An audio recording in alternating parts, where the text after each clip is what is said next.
Hi, this is Lisa and welcome to my channel. Today we're going to make a whip, and this whip specifically I have for driving. We want to make sure it's nice, thin, smooth shaft, because it's normally a composite material, and the lash here and a little popper. The technique I'm giving here can also be used for a lunge whip, a dressage whip, or a training whip. Now, Marcia here is training Trab to rear. However, I don't think he's that impressed, so please whip responsibly. Also, to hold the whip, you may find that the doll may drop it. So what I've done is added sticky wax to the hand and a little bit inside the elbow as well, so that the whip stays in place.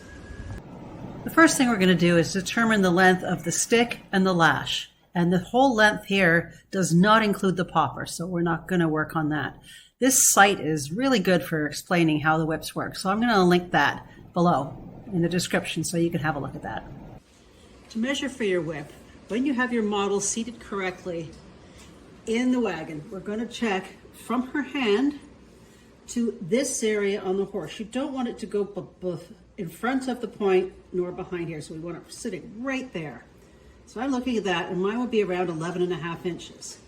And I'm going to take the stick to about the barrel, which is 8 inches.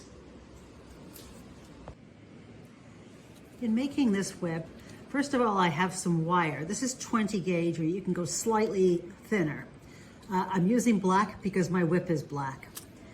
I have some electrical tape, white glue, some yarn, thread, string, or DMC. And here, this is floral tape, and I liked the charcoaly brown look of that. And then you need a drill. You can do it without a drill, but it really does help to have one. Since I want a finished whip length of approximately 11.5 inches, I'm going to increase that to 15 for the start of the wire. And I'm going to measure out a piece 15 inches long of the wire, then fold it around there. Double that and cut it off.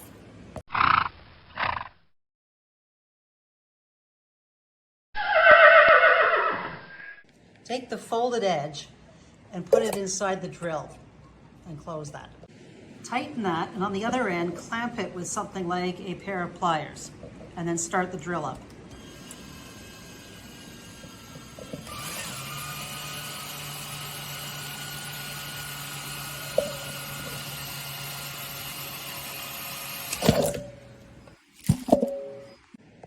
Here is the piece after it's been drilled tightly.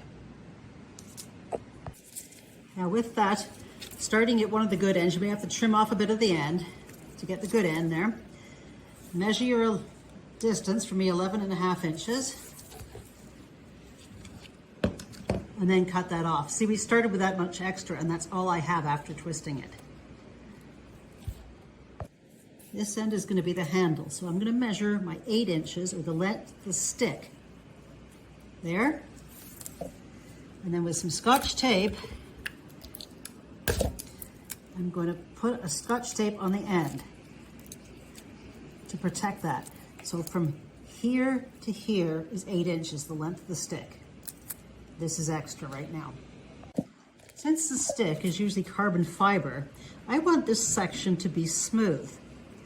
So I have some white school glue here. And what I'm going to do is with my fingers, just run that over the stick end of it. And what this does, it'll fill in the metal bumps so it looks a bit smoother. You can use that quite thick. And once you've got it fairly smooth, just let that dry completely. Once that is dry, I'm going to give mine a second coat of the glue, just to make it smoother. Next, I'm going to remove this tape, but still keep that mark there so I know where I'm going to start taping. For this next step, you can use electrical tape, but it makes it very chunky. So this floral tape works very well. So starting right where that spot is, this is my 8 inches for the stick, I'm going to carefully wind the tape on the angle all the way down just to get a solid cover When I get to the end, I'm going to cut that off and then smooth it with my fingers, rolling it with my fingers. Rubbing it between your hands also helps smooth it out. I tried various other materials, and this is as close as I could come to a composite material look that they use in real life, and still keep it thin and unbreakable. Now you can see here the stick is smooth, and this part I've just bent is the twisted wire. Now the thing with leaving it just as twisted wire, it allows you to give a motion look. Here is an attempt I made with a round braid, and it just hangs. Now, in real life, it just hangs, but if you're actually looking like you're using it, then I would prefer the wire. One option you have here is take some black thread. I'm not doing this, so I'm not using it, and wrap that around if you'd like to get rid of the twisted look. However, I think that photos and looks quite realistic. So that's up to you. Just glue that down by wrapping it around a thread. Next, we have to have a join here, something that joins the stick to this. Now, if you're using a silver color on your cart, then you can use this duct tape. Now, this is real tape they use in ducts that you pick up quite inexpensively at the hardware store. Otherwise, you can use black electrical tape.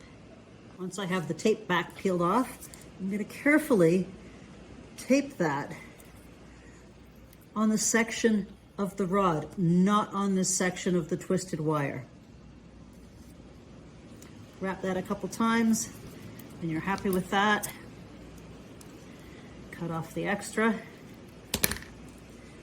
and make sure that's straight down and taped. There's your first furrow. Take a piece of yarn or DMC cotton cord and cut about a 6-inch piece of that. With that piece folded in half, and wrap it around the lash wire and pull that through and tighten that just a little. Then I'm going to apply some glue on that end. The glue, tighten that and position that right to the end. Let that dry. When it's drying, you want to make it so that it's in line with the lash.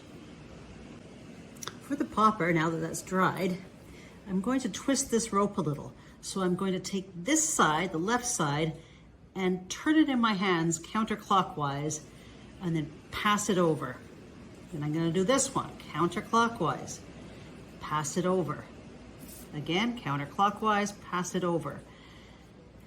A couple times until you get the length of your popper,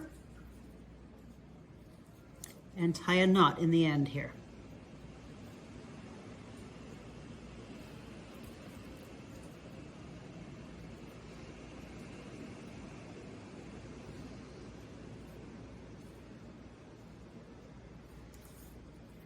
A little length of popper, then I'm going to trim those and fluff them up.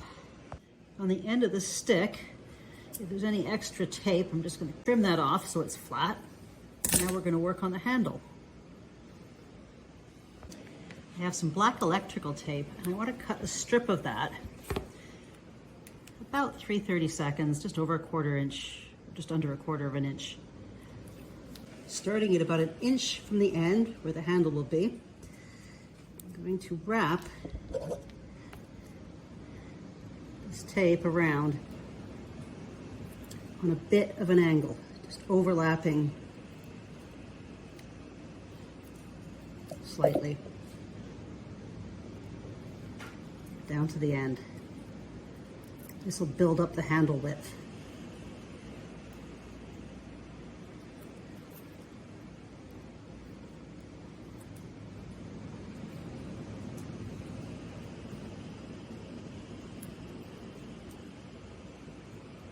And you come to the end, cut the tape off. I'm using the same stuff as I used on this upper ferrule, the tape. I'm cutting a strip about the width I want for here, and then there's going to be another one up here. And I'm going to apply that around the same way I did this. So at the top of where that tape wrap sorry, the bottom and then the top where that tape wrapped. So we have a top and bottom with the handle. I have a little silver bead or nail art here, and I'm going to apply some glue inside the end of my handle and stuck the glue on top there to finish off the handle. Now you have your finished whip. You have your handle, your stick shaft, your lash, and your popper. And your lash can be adjusted on the horse for whatever look you want. Although this is fairly strong, I would always recommend when going to shows that you take extra stuff along. So maybe an extra bead in case the bead falls off, a little extra tape, and always have a black Sharpie just to keep things in good shape.